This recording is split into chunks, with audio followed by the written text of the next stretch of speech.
Une dizaine de bêtes totalement affaiblies ce matin. La fièvre catarrhale décime peu à peu le cheptel de cet agriculteur. La totalité du troupeau est touchée.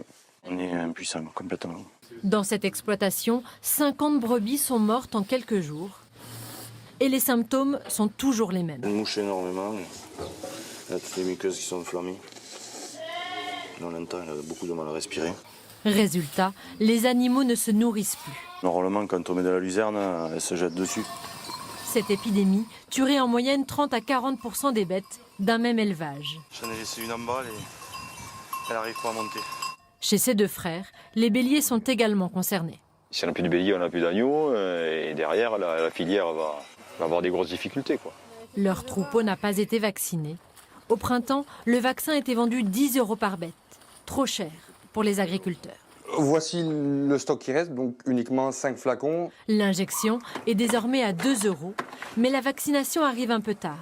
Un tiers des brebis, soit plus de 5000 bêtes, sont mortes dans les Pyrénées-Orientales. Les départements voisins, comme l'Ariège, redoutent de subir le même sort. Cette maladie, donc, qui est due à un virus, se propage extrêmement vite et elle se transmet par des moucherons, moustiques qui se nourrissent de sang. Et c'est pendant leur repas sanguin qu'ils vont transmettre ce virus. La maladie n'est cependant pas transmissible à l'homme. Rémi Dangean vient de vacciner une partie de son troupeau. Mais il faut attendre plus de 40 jours pour que le produit soit efficace. Ouais, après celui-là, il va un peu mieux, il a moins d'œdème.